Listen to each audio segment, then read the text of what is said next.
La tranquille vallée du Tamar, dans le Devon, abritait autrefois un grand port industriel. Aujourd'hui, Morvelham Quay s'apprête à revivre comme au temps du roi Édouard VII. Regardez-moi cet endroit. Les archéologues Alex Langlands et Peter Ginn, ainsi que l'historienne Ruth Goodman, vont se mettre dans la peau de fermiers édouardiens durant toute une année.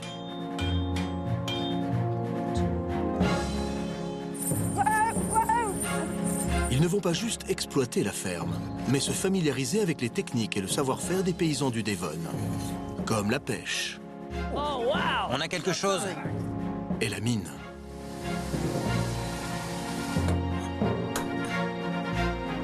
Jusque-là, ils ont commencé leur vie à l'ère édouardienne en aménageant leur maison, en recevant leurs premiers animaux et en fertilisant les champs avec de la chaux vive.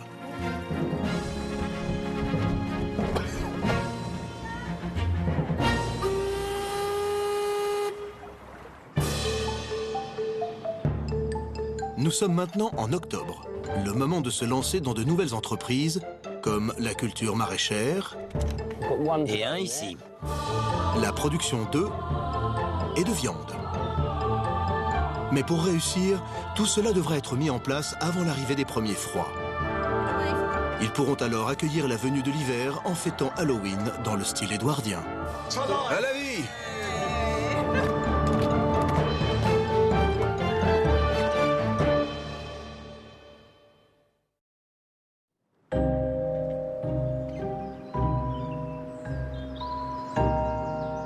À l'époque d'Édouard VII, les importations bon marché de céréales d'Amérique signifient qu'il n'est plus économiquement viable pour les fermiers britanniques de cultiver du blé.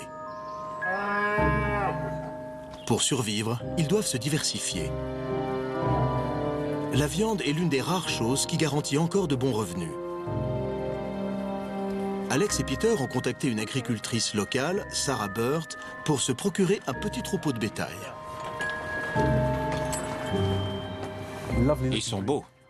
Ce sont des Devon, qui sont aussi appelés rubis rouges en raison de la couleur rouge de leur robe. C'est une race formidable. Comme vous les voyez, ces bêtes sont très calmes, très dociles. D'habitude. Elles donnent peu de travail.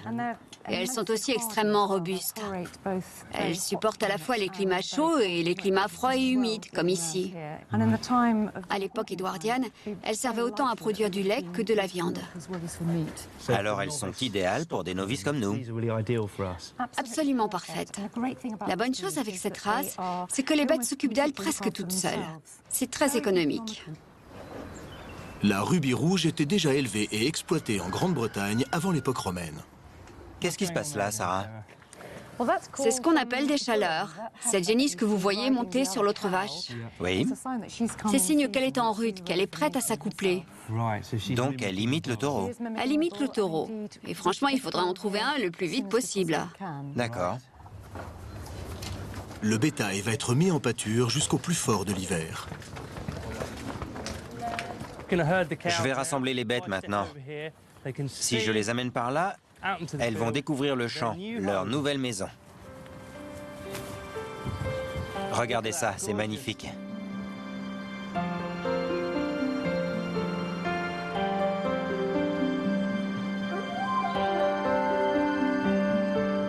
Il ne s'agit pas seulement d'avoir des animaux à exploiter. La ferme a aussi besoin d'une source régulière de lait et Ruth a une solution édouardienne. La plupart du lait produit par les vaches dans les exploitations commerciales était plus ou moins destiné à la vente. Et souvent, il ne restait quasiment pas de lait pour les agriculteurs. Alors, beaucoup gardaient un couple de chèvres sur des parcelles à l'abandon, des petits herbages qui n'étaient pas assez bons pour les vaches. Il faut les traire 2 fois par jour. Une tâche qui s'avère une épreuve pour des fermiers novices. C'est toi qu'elle veut. Qu'est-ce qu'elle fait? Elle broute mon pantalon. Voilà ce que j'ai vu pour la traite des chèvres. J'ai vu des sortes d'étals qui ressemblent à des tables. Oui? On fait monter la chèvre dessus et on la traite là. Pour avoir trait des chèvres pendant 2 jours, je sais exactement pourquoi ces étals ont été inventés. Presse bien pour faire sortir le lait. J'ai tout pris sur les bras. Oh, Elle est dans le seau. T'envoies le lait à côté du seau. Désolée.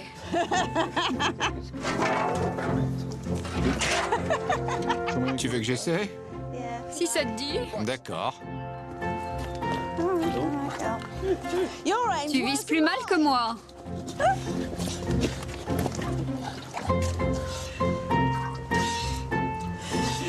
T'as l'air drôle comme ça. Peter, voilà ce que j'appellerais une position compromettante.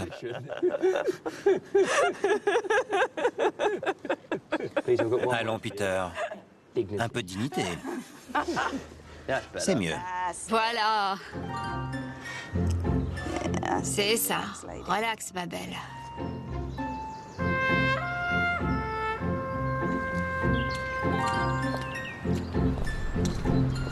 À l'époque du roi Édouard VII, la vallée du Tamar est réputée pour sa production de cultures maraîchères. Des milliers d'hectares de fruits, de légumes et de fleurs poussent alors sous abri dans la chaleur et l'humidité. Grâce au rail, les produits arrivent à Londres moins de 24 heures après leur cueillette. Le gouvernement édite même des manuels à l'intention des agriculteurs intéressés par des cultures commerciales, comme la fraise. Ministère de l'Agriculture et de la Pêche, page 207, culture de fraises. Et ça donne des informations sur l'argent qu'on peut gagner en cultivant des fraises, ce qui est très utile. Je lis gros bénéfices compris entre 100 et 150 livres l'hectare. C'est bien, non? Comparé au bétail ou... Ou comparé au blé. Pour les fermiers édouardiens, cultiver des fraises est très rentable. De nos jours, cela équivaudrait à un rapport de 15 000 € par hectare. Dans cette région, c'est clairement une culture lucrative. L'agriculture, durant la période édouardienne, était différente selon les régions du pays. Et par ici, la culture maraîchère était une grosse affaire. Oui, il y a ici un microclimat chaud et humide dès le début de l'année. On est sur un versant orienté au sud. Ces fraises seront mûres bien avant toutes les autres ailleurs dans le pays. Ce qui veut dire qu'on les vendra au prix fort. La culture de fraises à Morvelham Quay est désormais abandonnée depuis près de 50 ans. Nos fermiers veulent la reprendre, mais vont devoir se livrer à une course contre la montre. En effet, les flancs doivent être désherbés et replantés avant les premiers frimas de l'hiver s'ils veulent récolter des fraises en juin. D'abord, ils doivent récupérer les quelques plants restants enchevêtrés dans les mauvaises herbes. On met en pot toutes ces nouvelles plantules pendant qu'elles sont toujours attachées à la plante mère. Celle-ci développe un stolon qui donne à son tour une nouvelle plantule, toujours nourrie par la plante mère durant sa croissance. Alors qu'elle commence à s'enraciner, on veut qu'elles prennent racine en pot et non dans le sol. Une fois qu'elles auront pris racine, elles n'auront plus besoin de la plante mère. Et on pourra alors couper les stolons. Elles sont bien développées, non ? Si on avait attendu, elles se seraient enracinées dans le sol et Oui. on aurait abîmé les racines en les arrachant. Oui, et détruit le plant. Heureusement qu'il ne pleut pas vrai? Oui. Aujourd'hui, c'est jour de renaissance. Après avoir sauvé les fraisiers, il faut nettoyer les terrasses des mauvaises herbes. C'est l'occasion pour les nouvelles recrues de la ferme de gagner leur pitance. Bien. Cette parcelle a l'air particulièrement envahie. Regardez ces herbes savoureuses. Vous allez adorer. On va juste laisser faire nos chèvres. C'est tellement couvert de mauvaises herbes. On veut que les chèvres fassent le plus gros du travail pour nous en mangeant les herbes, afin que ce soit plus facile de retourner la terre au milieu de l'hiver. Les machines ne défrichent pas le sol aussi bien que des animaux, non? Non, pas aussi bien. Non. Alors que les chèvres travaillent, les hommes accueillent un nouveau résident important. Pour la reproduction du bétail, il leur faut un taureau. Salut Paul. Salut Paul. Paul Hutchings, un fermier local, leur prête son spécimen primé. Le voilà. Je vous présente Roi David. C'est un taureau rouge de race Devon. Le duc de Bedford, qui possédait la plupart des terres de la région, pensait que cette race était celle qui convenait le mieux aux petites fermes. D'accord, donc en termes d'authenticité, c'est l'espèce que le duc de Bedford aurait recommandé aux fermes d'ici. Exactement. Et il est d'une lignée aristocratique. D'où son nom de roi David. Ah, d'accord. Alors c'est peut-être un ami de notre duc. Viens. Allez, mon beau. Viens, viens. Allez, Viens. Il arrive. il arrive. Mon beau. Mon tout beau. Viens par ici, mon pote. Il faut ouvrir là-bas. Viens. Ouvrez la barrière. Vous voulez que j'y aille? Il faut l'ouvrir. Ils doivent maintenant mettre le taureau avec les vaches et laisser la nature suivre son cours. Allez. Simple. Allez, David. Oui, je sais. Allez, t'es gentil. Allez. Allez, sors de la haie. Oh non. Je crois qu'il file. Je le surveille, allez le chercher. Je le tiens à l'œil.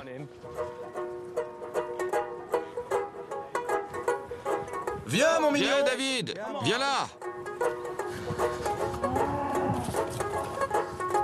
C'est bien, du calme maintenant. Du calme. Où est sa nourriture? Où est-elle? Bien joué, Peter. Merci, mais... T'as pas besoin de nous, en fait. Ok, les gars. Et voilà. Allez, allez. Dans l'enclos. Allez, mon beau. C'est bien, David. Vous voyez? Il est pas si traumatisé.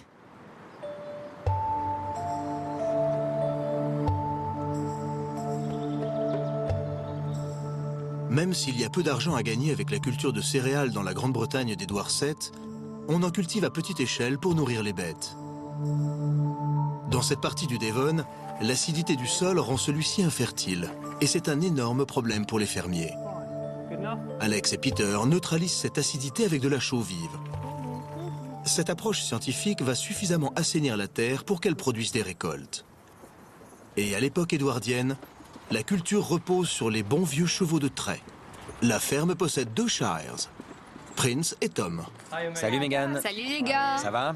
Ça va, merci. Il faudra la force combinée des 2 chevaux pour tirer la charrue. La fermière Megan Elliott montre aux garçons comment faire. On va vraiment découvrir les chevaux géants de la ferme.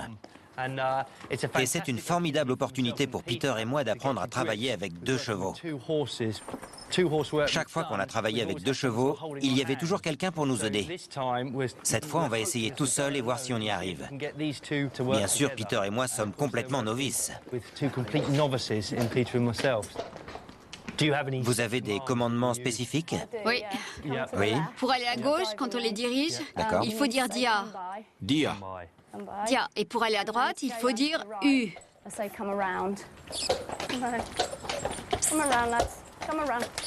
À l'époque édouardienne, plus d'1 million de Shires sont utilisés au travail de la terre. Et cela dure jusque dans les années 1950.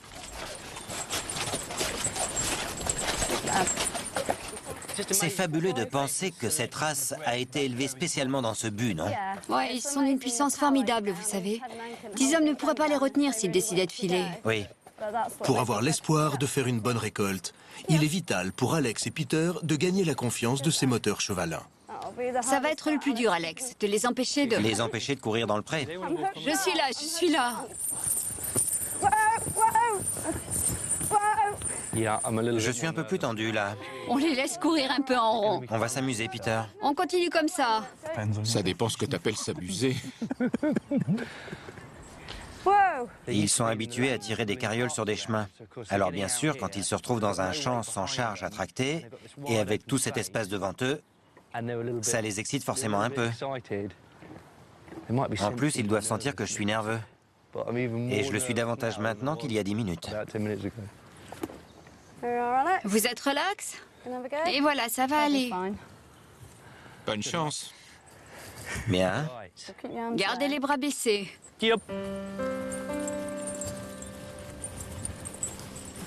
Tout doux. Pesant jusqu'à 1 tonne, les Shires sont capables de tracter le double de leur poids et pourraient facilement démettre le bras d'un fermier. Allez, Prince. C'est bien, mon joli.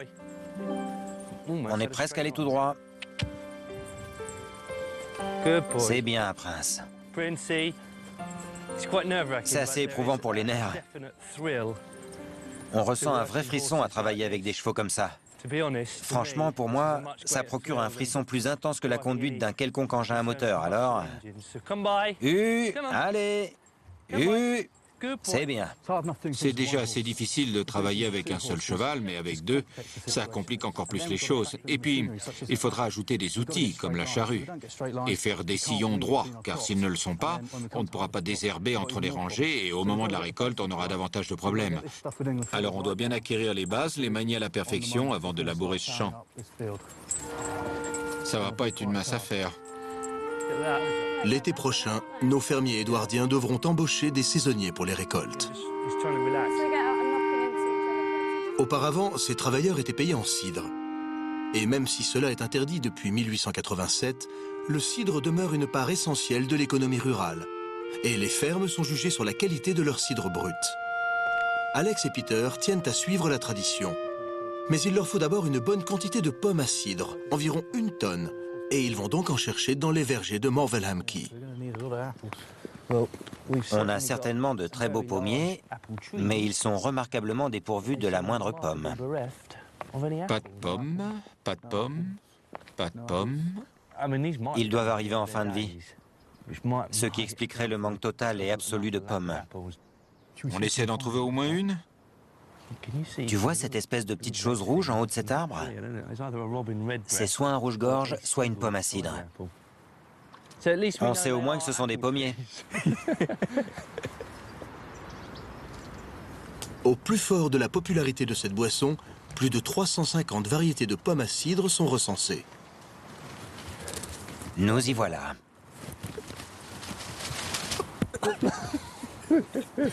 Notre première pomme. Elle n'a pas l'air bien saine. Je crois qu'on va devoir acheter des pommes, Peter. Ne la mange pas, enfin! C'est la seule qu'on ait. C'est un vrai coup dur, en fait. Parce qu'on ne va pas passer l'été sans notre dose régulière de cidre, pas vrai? Bien sûr que non. Alex et Peter n'ont peut-être pas trouvé de pommes, mais Ruth a eu plus de chance. Elles ont un drôle d'aspect, non? Elle a un stock de pommes locales qu'elle veut conserver afin d'en profiter durant l'hiver. On les appelle des sweet larks. Et elles ne sont pas douces, mais pas acides non plus. Ce ne sont pas des pommes sauvages, même si elles sont aussi petites. Et ce qu'elles ont d'intéressant, en plus d'être une variété locale, c'est les recettes qu'en font les gens d'ici. Marinées au vinaigre. Je n'ai jamais vu faire ça ailleurs. Mais par ici, c'est une tradition. On les pèle et on les met dans du vinaigre, comme on le ferait pour un oignon, mais en rajoutant un peu de sucre dans le vinaigre. Je suppose qu'elles sont servies avec le fromage. Ça ne doit pas être mauvais, non? En fait, c'est plutôt bon.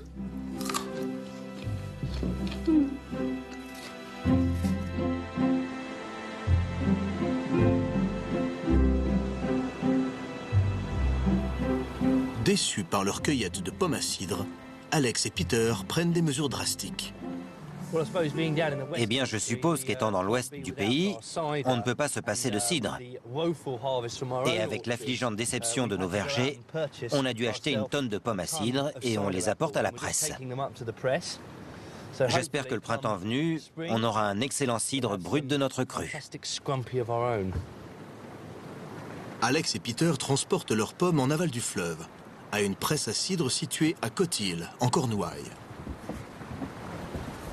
Il faut avoir de l'expérience pour naviguer au gré des vents et des courants du Tamar. C'est pourquoi les garçons ont fait appel au batelier Joshua Preston. Il a bourlingué sur le Tamar toute sa vie. Le fleuve doit être le meilleur moyen de transport de marchandises dans ces vallées très encaissées. Oui, certainement. Depuis Plymouth, on acheminait les cargaisons de crottin de cheval, de calcaire et, bien sûr, les produits de la culture maraîchère locale jusqu'à Davenport et son marché. En gros, toute l'économie de la vallée, des cultures maraîchères à la mine et à l'agriculture, dépendait de ce fleuve. De ce fleuve, oui. Une autoroute. Au plus fort du trafic, près d'1 millier de bateaux par an sillonnent le Tamar. À Cotil, nos amis sont accueillis par l'exploitant de la presse, Chris Groves. On y est. Et voilà. Merci beaucoup, Joshua. De rien. Et si vous avez besoin de moi, n'hésitez pas. On vous fera signe. Je serai là pour vous aider. Salut Joshua et merci. Bye. À bientôt. Salut. Le cidre est simplement du jus de pomme fermenté. Alors la première tâche consiste à presser les pommes pour en extraire le jus. Ce type de presse remonte au XVIIe siècle. Cette presse est titanesque. Ouais, c'est un sacré morceau. Elle est grande, avec une grosse poutre au sommet et une seule vis pour la manœuvrer. On a environ 1 tonne de pommes. C'est bien. Alors, qu'est-ce qu'on doit faire? La première étape, c'est de broyer les pommes. Les écraser. Oui, allons-y. Le broyage transforme les pommes en ce que nous appelons le marc. On dirait que le poney actionne bien le broyeur. On peut voir les 2 pierres dentées qui vont broyer les pommes. Maintenant, il s'agit simplement d'introduire tout doucement les premiers fruits. Et voilà. C'est seulement pour habituer le poney à une certaine sensation de résistance. Dans le Devon, le marc de pomme est traditionnellement emballé dans des couches de paille pour obtenir un paquet ou fromage. Le terme fromage fait à l'origine référence à tout ce qui est emballé. Ensuite, on va au fur et à mesure Oui, je vois. simplement étaler une couche. En partant du centre du fromage. Bien, et à quoi sert la paille? C'est le contenant. Elle permet de monter le fromage à bonne hauteur afin de presser ensuite toutes les pommes d'un coup. Alors on va faire des couches, c'est ça? Oui, celle-ci va être la première. Et ensuite, une fois le marc étalé dessus, on fera encore au moins 6 couches. Bon, c'est bon pour la paille là. On va étaler notre première couche de morceaux de pommes.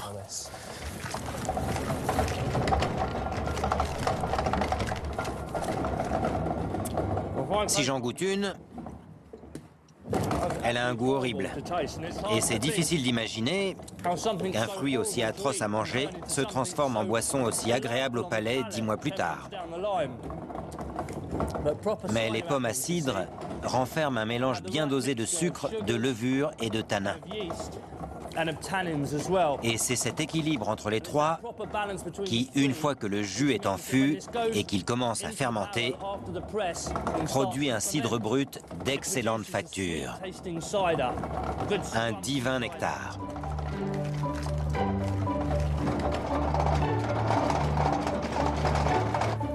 Alors, on verse ça au milieu? Oui, et on étale. Une couche régulière de marc est étendue sur la paille afin d'assurer par la suite un pressage homogène. Ce qu'il faut faire ensuite, c'est replier la paille sur les pommes pour les emballer. Alors avec le plat de la main, vous repliez la paille comme ça. Et vous mettez du marc dessus pour la maintenir en place ou vous l'enfoncez dans les pommes. Voilà, comme ça. Essayez de faire un bord aussi régulier que possible. D'accord. Pour éviter des fuites là où il serait plus fin. Votre côté est mieux réussi que le mien. Ah, c'est pas si sûr. Bon, on a presque fini. On commence à étaler la prochaine couche de paille? Oui, je prends de la paille. Ruth fait des pickles aux pommes. Elle doit maintenant les mettre en bocaux afin de les conserver pour l'hiver. Je verse le vinaigre sur les pommes. J'ai fait bouillir 1 litre de vinaigre avec 1 livre de sucre. Et j'ai poché les pommes. À feu très doux dans le vinaigre pendant qu'il chauffait. Dès que les pommes ont commencé à se ramollir, je les ai sorties et laissées refroidir. Puis j'ai laissé bouillir le vinaigre encore une demi-heure pour qu'il réduise un peu. Et donc la liqueur est assez poisseuse. Ça devrait avoir un goût aigre-doux, comme une sorte de chutney solide ou quelque chose comme ça.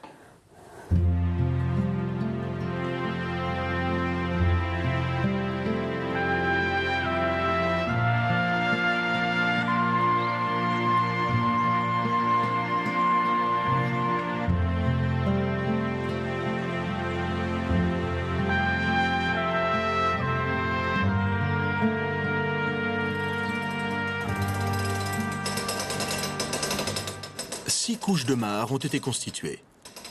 À présent, le fromage est prêt à être pressé.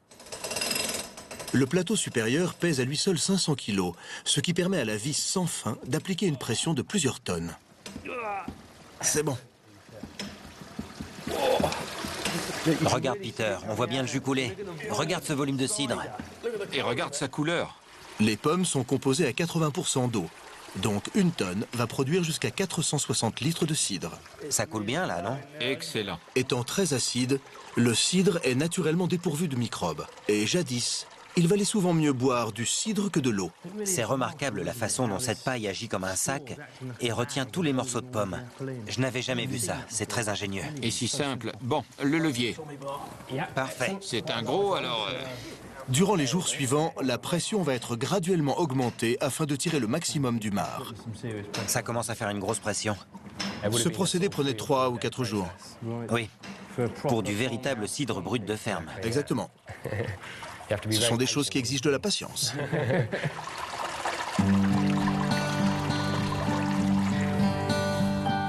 Parfait.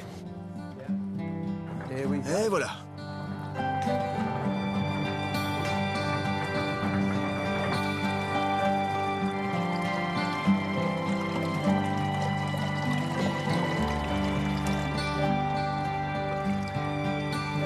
Le jus de pomme est versé dans des tonneaux dans lesquels il va fermenter plus de 6 mois pour produire du cidre. Ça sent bon. Parfait. Tu prendras le relais quand on sera au fleuve. Quoi, quand ça va commencer à monter? On est toujours en Cornouailles. Avant la réfrigération domestique, le seul moyen de stocker de la viande plus de quelques jours est de la conserver. Oui, tu coupes la peau. Au cottage, Ruth et sa fille conservent un jambon de porc en utilisant du sel. Quand on sale un jambon pour le conserver, on essaie de faire pénétrer le sel dans la chair avant qu'elle ne commence à pourrir. Une chose qui facilite le procédé et le rend plus sûr, c'est d'ôter l'os. Le sel préserve la viande en l'imprégnant. Mais s'il la pénètre trop vite, il risque de la brûler.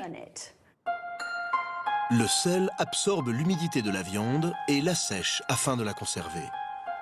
Ruth utilise un mélange de sel de différentes grosseurs afin qu'il pénètre la viande à différentes vitesses, assurant ainsi la préservation de toute la chair. Et je vais prendre tout ce sucre. Elle ajoute aussi de la mélasse qui aide à absorber l'humidité et des clous de girofle pour le goût. Conserver au sel s'appelait aussi pickle. De nos jours, on pense que pickle signifie au vinaigre. Mais à l'époque, pickle désignait tout ce qui servait à préserver des aliments. Bon, on va saler ce jambon. D'accord. Frotte fort. Que le sel imprègne bien la viande. Il faut faire en sorte que le mélange pénètre bien dans tous les coins et les recoins. Au toucher, tu t'aperçois que le sel fin se dissout déjà dans la viande. Oui, c'est curieux. Et il ne reste que les gros cristaux en surface. Ça fait juste 1 minute et ça change déjà. Oui, le sel pénètre. Presser la viande accélère le processus de séchage. On devrait voir s'écouler des gouttes. Oui, il y en a là. Oui, ça goûte déjà. Ça goûte déjà, parfait. Bon, les os serviront pour le bouillon. D'accord. Et le pied. Avec le thé. Berk. Le batelier Joshua Preston est de retour à Cotilkey pour rapporter à la ferme le cidre en fermentation. Peter, je crois que je n'ai jamais bossé aussi dur pour une panne de cidre. Moi non plus. On a tous envie d'en boire une. Un fût de cidre pèse environ 250 kilos. Joshua le charge sur le bateau avec sa grue grâce à un nœud en tête d'alouette que tous les mariniers connaissent. Doucement, doucement les gars. Encore. C'est une cargaison précieuse. Une cargaison très précieuse. Et je ne parle pas de Peter. Ça y est, l'aigle a atterri. On a le vent de face ici, vous savez. Le vent sur la Tamar est imprévisible. Les mariniers comptent plus souvent sur les rames que sur les voiles pour naviguer sur le fleuve. Ça baisse, oui? Mais ils sont à la merci des marées du fleuve, ne pouvant ramer qu'avec la marée et jamais contre. Joshua, comme c'est notre cidre, je pense qu'on pourrait participer à l'effort et profiter de l'occasion pour apprendre un peu à ramer, non? Je suis d'accord. Ok, Faites légèrement pivoter la rame quand elle sort de l'eau. D'accord? Comme ça. Bien, essayons alors. Vous aussi, Peter. Merci. Moi, je vais juste rester à la barre pendant que vous faites le boulot, les garçons. Il croit que c'est une farce. En gros, tous les passages sur le fleuve et toutes les activités qui en dépendent sont régies par les marées. C'est exactement ça. On essaie de profiter de la marée montante et de la marée descendante. D'accord. Et si on n'est pas dans le bon créneau, on ne navigue pas. Ce sont des restes de culture maraîchère sur la berge, là? Ouais, D'anciennes cultures édouardiennes? ouais. Regarde ça, Peter. Tiens bon la vague et tiens bon le vent, Iseo, Santillano. Tu connais la suite, Will? Je crains que non.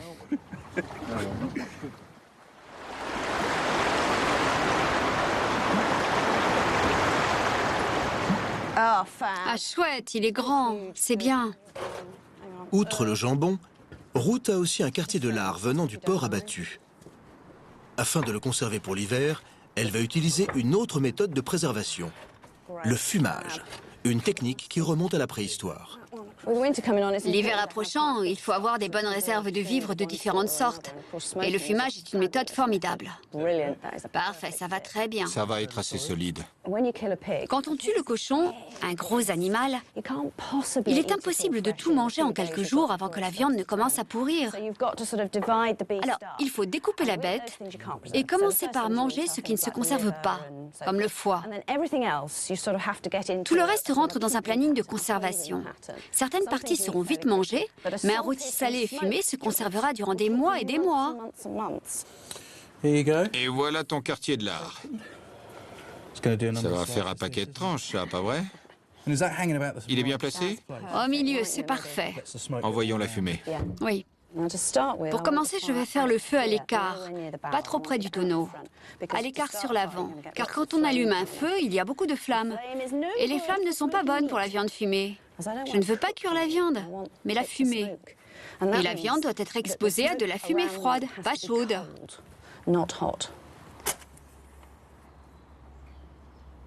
Ce feu qui chauffe, je vais déjà commencer à l'étouffer. Fumer la viande ne fait pas que la sécher, mais apporte aussi du formaldéhyde pour conserver la chair et éloigner les insectes, évitant l'apparition de vers. C'est un équilibre délicat. Il ne faut pas que le feu s'éteigne, mais il ne faut pas qu'il soit intense non plus. La température est bonne. C'est assez frais? Oui, ça va. Bien, c'est ce qu'il faut. Je défie n'importe quel microbe de survivre là-dedans.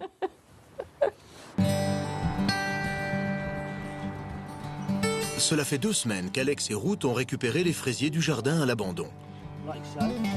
À présent, ces plantules doivent être séparées de la plante mère. Mais ont-elles prise?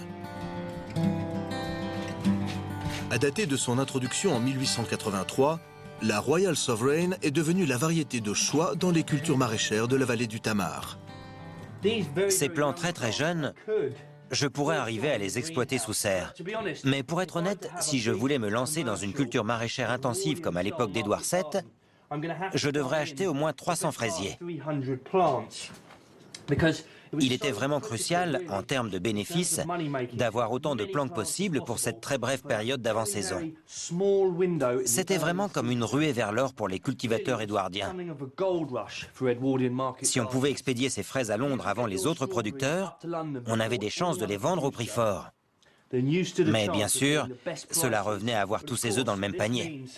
Et si ça se passait mal entre les parasites, les maladies, le mildiou, tout était perdu. Et toute une année de travail était réduite à néant.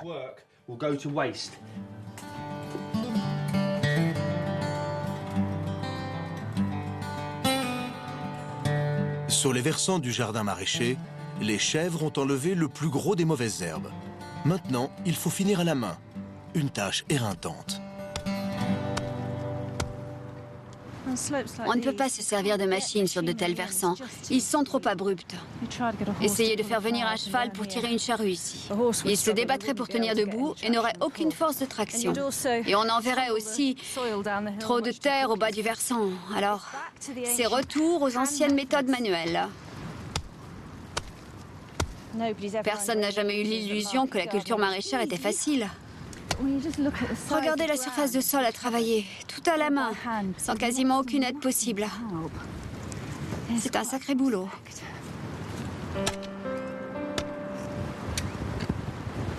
L'entreprise de jardin maraîcher lancée, et Roi David, le taureau primé, découvrant son nouveau cheptel de rubis rouge, Alex a hâte de mettre en place une nouvelle exploitation édouardienne. Les poulets ont toujours fait partie de l'environnement de la ferme britannique. Mais c'est vraiment à la période édouardienne qu'ils sont passés de la consommation domestique à l'exploitation commerciale pleine et entière. Comme je suis un grand amateur de poulets, il me tarde de monter mon élevage de volailles. Alex a trouvé une photo de l'époque édouardienne qui donne un aperçu de ce qu'était jadis un élevage de poulets, ici, à Marvelham. J'essaie de trouver l'endroit où installer mon exploitation de volailles. Et sur cette photo, je constate qu'il y en a une située juste de l'autre côté de ces cottages. Et là, juste derrière, il y a un poulailler. Alors ce que je veux faire, c'est revenir à la période édouardienne et reconstituer ce poulailler ici, près du cottage. En bordure du champ, il trouve quelques poulaillers fort ressemblants à ceux de la photo. On m'a dit que ce vieux poulailler était disponible, que je pouvais le retaper. Alors je regarde dans quel état il est. Je suis sûr qu'on pourra en faire un bon poulailler. Ah, Peter. Il m'a l'air bien. Pas mal, non? Il semble Il est solide. en bon état. Viens voir là. Oui. Regarde ça. Les pondoirs. Ils sont tous secs. Absolument secs. Moins maintenant, mais Non. Mais c'est bon signe, non? un signe fantastique. Ayant démantelé le poulailler, les garçons le ramènent à la ferme, à l'endroit même où il se trouvait à l'époque édouardienne. Le temps presse vraiment. Il commence à faire froid maintenant. Et une chose impérative pour un élevage commercial de volailles, c'est qu'elles pondent à la fin de l'automne et au début de l'hiver. Parce que c'est là que le marché des œufs battait son plein à l'époque édouardienne. Alors on n'a pas de temps à perdre pour monter ce poulailler et installer de la volaille pour qu'elle s'habitue et qu'elle commence à pondre. Ok. C'est les pondoirs. On va poser ça là. Oui, debout. Là, voilà. Dessus. Ok. Alors, ton poulailler, Bon sang. on dirait un logement soviétique des années 1950 ou quelque chose comme ça. Ça ne fait pas vraiment grosse production d'œufs ou grosse production de viande pour le moment, n'est-ce pas? Non. Pour développer son exploitation, Alex se fait expédier de nouveaux volatiles. Ils sont superbes. Ça va faire du bien un peu de sang neuf dans la basse-cour.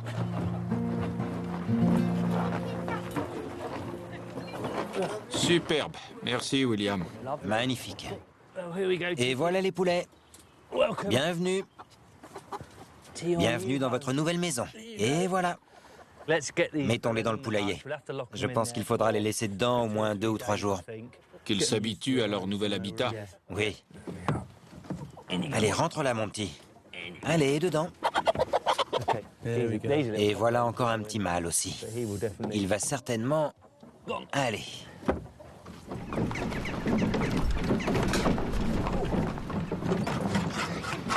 Au cottage, le jambon a été salé depuis plus d'une semaine et a perdu presque toute son eau. Bien sûr, dans une ferme édouardienne, il est peu probable qu'on le garde pour le consommer. Il serait vendu. Un jambon vendu à une famille de citadins permettait d'acheter beaucoup de pain et de confiture. Dehors, le lard est fumé depuis 3 jours.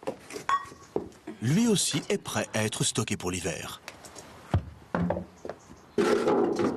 Il est bien fumé. Je vais maintenant le suspendre dans le cottage. Tant que les mouches restent à l'écart, Ça devrait aller. Depuis quelques semaines, Alex et Peter s'entraînent à diriger les deux Shires, Prince et Tom, ensemble. Allez, Tom.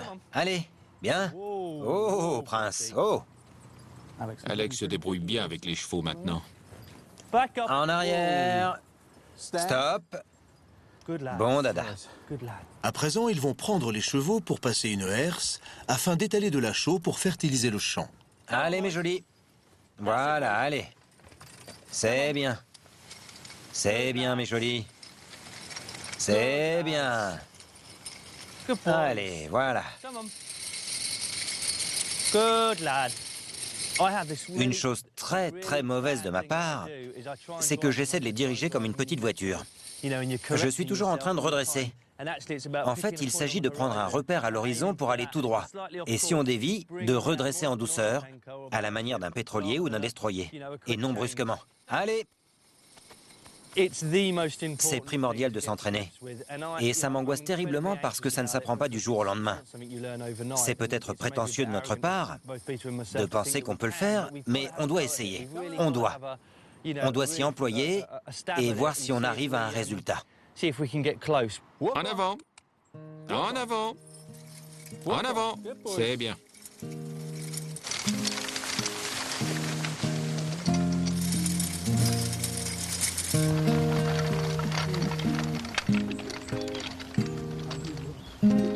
La chaux n'est pas toute destinée au champ.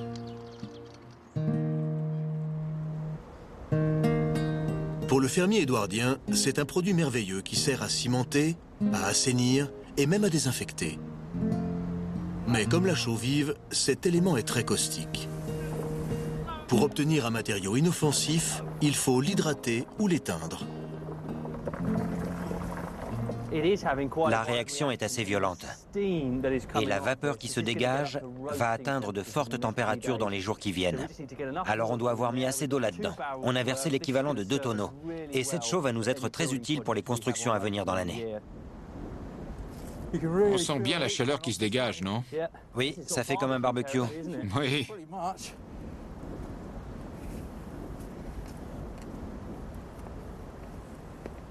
La chaux va être oubliée quelques jours pour continuer de s'éteindre. Merci à Dieu pour les magasins de bricolage.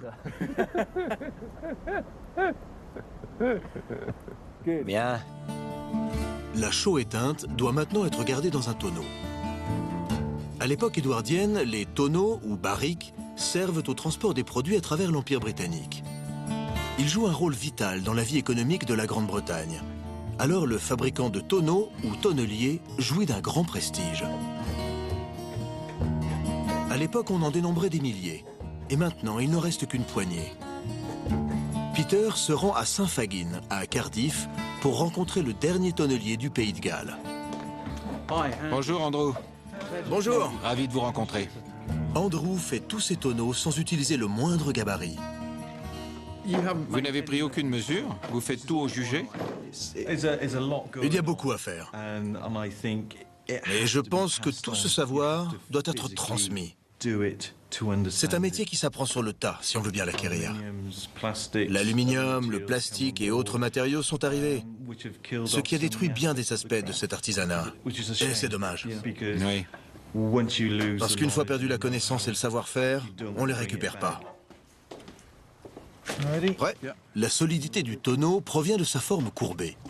C'est pourquoi les douelles droites de bois doivent être cintrées. Bon, que faisons-nous maintenant? Ce que j'ai dans la main s'appelle un tampon. Oui. C'est en gros un bout de tissu et un morceau de bois.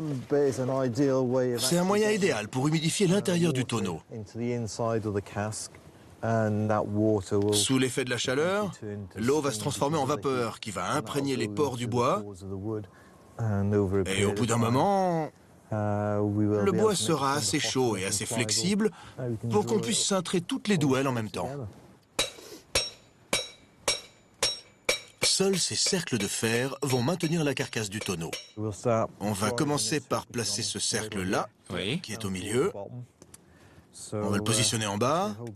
Alors tenez la chasse comme ça. Vu. Il faut vous protéger. Si elle ripe du cercle, vous la laissez tomber. D'accord. D'accord? Alors, on y va en douceur. La vapeur a travaillé les douelles de sorte qu'elles puissent être cintrées dans la forme familière du tonneau. Forme maintenue par les cercles. Encore une fois, j'ai eu le plaisir de voir un artisan pratiquer un art qu'il faut des années pour apprendre et une vie pour perfectionner.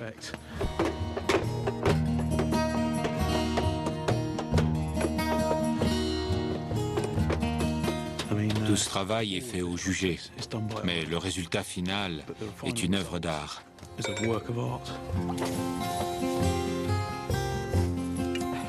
Et voilà. Bravo!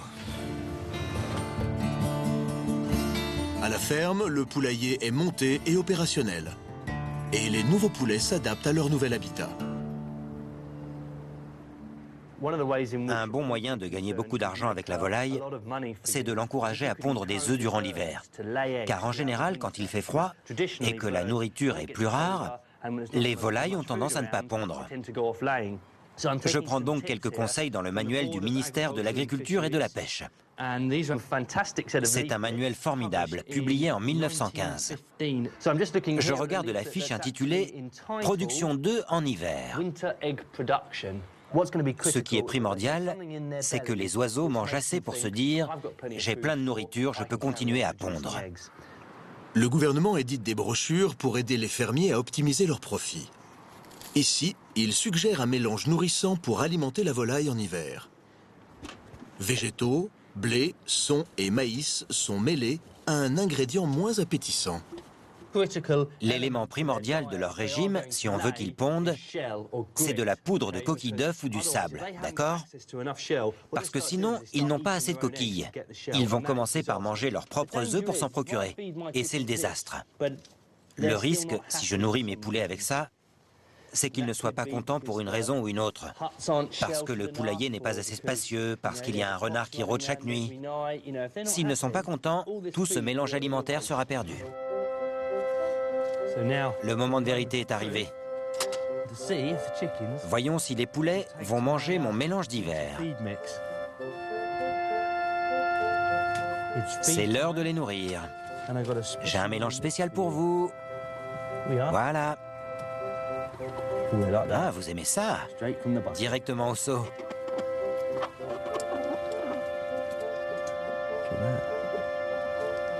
Mes petits poulets affamés. Je crois que je peux affirmer sans crainte que c'est un succès. Peter a ramené le tonneau à la ferme. Il est prêt à le remplir de chaux éteintes.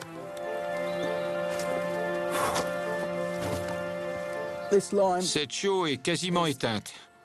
La réaction a été très violente quand on a ajouté l'eau. Tout le bois autour du trou a brûlé. Mais cette chaux va continuer à s'éteindre. Plus on lui laisse de temps, meilleure est sa qualité.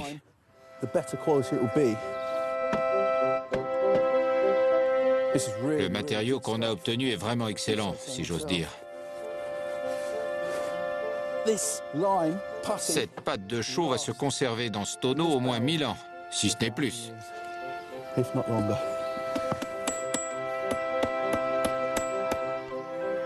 Ce baril de chaux est paré à être entreposé. La forme de ce tonneau le rend très facile à diriger. On peut l'amener d'un côté ou de l'autre.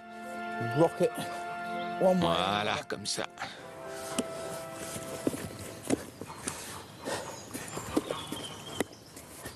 C'est la fin octobre.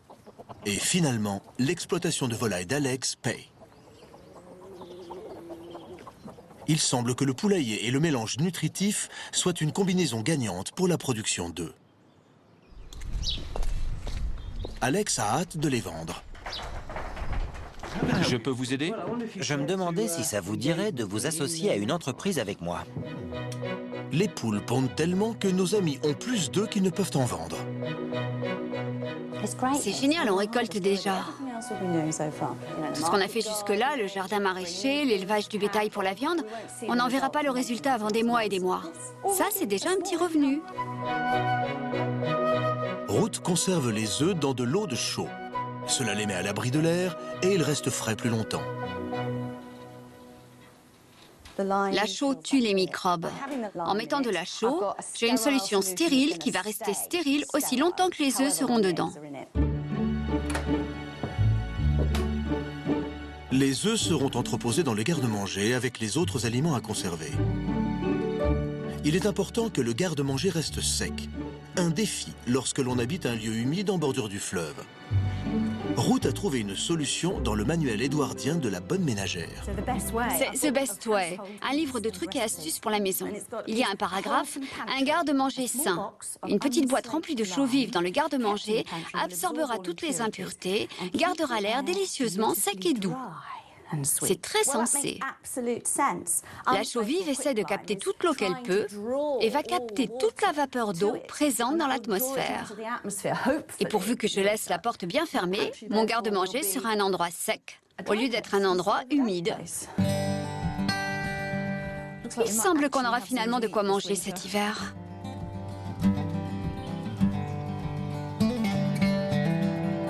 La fin octobre va apporter les premiers frimas de l'hiver. Au jardin maraîcher, il faut planter les fraisiers avant que le sol ne durcisse, si l'on veut récolter des fraises en juin.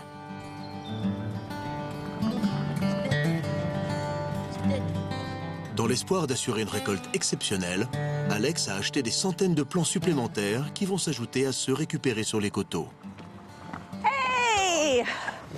Ce sont des fraisiers? Oui, il y en a quelques centaines. Seigneur. On va devoir désherber comme de véritables chefs pour préparer le sol pour ces plants. Je crois qu'on va devoir faire les choses en grand et voir si on peut trouver des producteurs de fruits dans la vallée.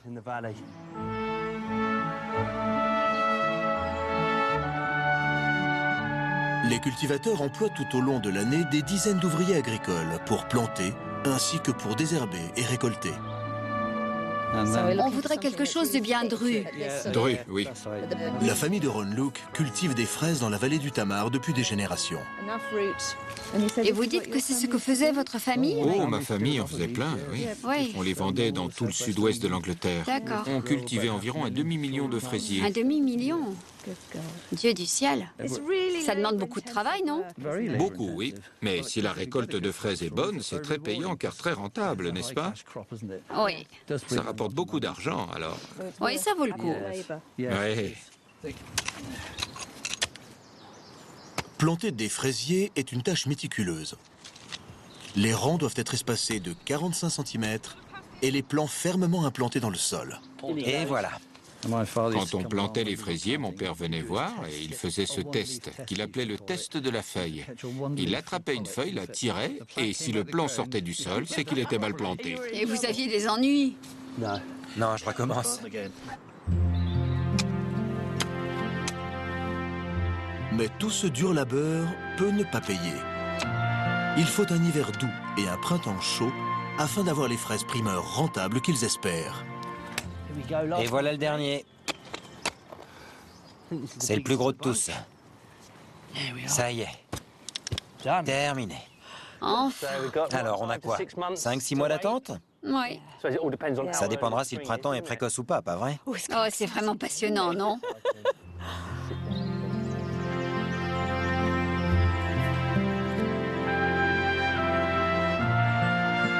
Leurs nouvelles entreprises lancées, l'équipe a gagné le droit de faire la fête. Nous sommes le 31 octobre. Alors ce soir, c'est le repas d'Halloween. Et Alex a apporté quelque chose pour le dîner. C'est un vrai plaisir de manger une de mes propres volailles. Quoi que tu fasses, je suis sûr que ce sera un régal. On verra bien. La peau est ferme. Le poulet se préparait en général les jours de fête. Sans élevage en batterie, bien sûr, il fallait plus longtemps pour les élever. Et par conséquent, ils coûtaient plus cher. À l'époque édouardienne, le poulet était un plat de riches. La plupart des gens n'en mangeaient pas régulièrement. Pour le fermier édouardien, un plat comme celui-ci fait plusieurs repas. Je vais mettre le poulet par-dessus. Le poulet tout entier pour qu'il donne le maximum de saveur. Si on prend un poulet de supermarché pour faire ce genre de recette, c'est plutôt insipide. Ce n'est pas bien fameux. Mais avec un poulet élevé en plein air, un peu plus vieux, qui a eu le temps de s'affermir un peu, non seulement le cuisiner ainsi le rend délicieux, alors qu'il serait filandreux si on le faisait rôtir, mais en plus il permet de concocter un plat excellent. On obtient un ensemble de saveurs de volaille plus marqué que... Les techniques modernes nous ont quelque peu fait oublier.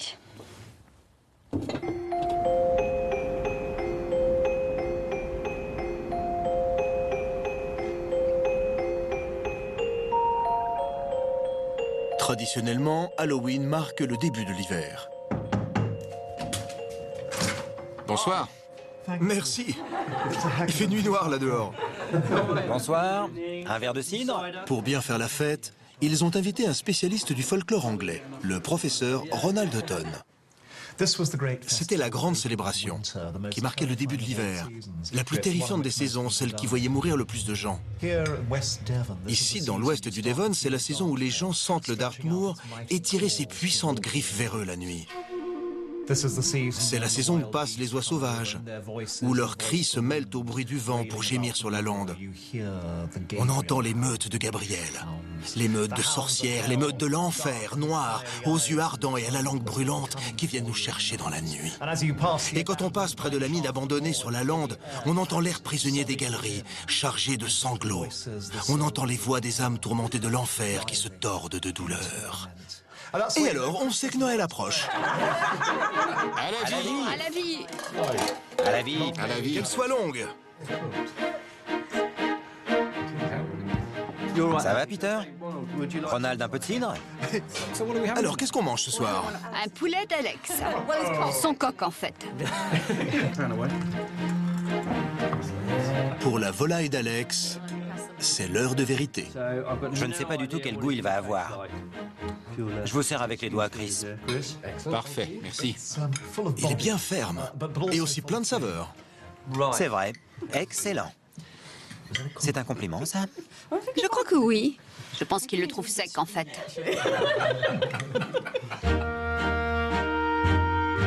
Après le dîner, place au jeu d'Halloween. Mon ami bière et mon ami cidre. Le plus souvent, on s'amuse à prédire l'avenir. Qui va épouser qui? Qui va ou non passer l'hiver? Ce jeu est absolument horrible. C'est du pur sadisme. L'idée, c'est de voir si on arrive à manger une pomme rien qu'avec les dents. Et la raison pour laquelle il y a ces bougies, c'est que si on tire trop sur la pomme, on se prend toute la cire chaude sur le visage et ça brûle atrocement.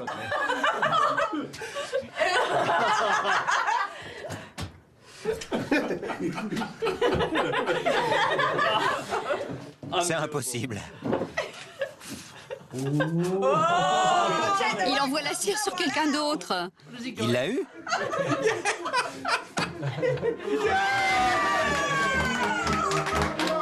Bravo, bien joué!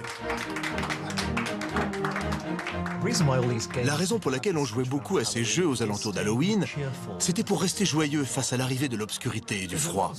On a beaucoup ri ce soir. C'est important de respecter la tradition. Dans le prochain épisode, C'est très puissant. c'est le mois de novembre et nos amis se tournent vers les toutes dernières activités fermières. Portées par une nouvelle science, une nouvelle technologie et de nouveaux moyens de fabrication.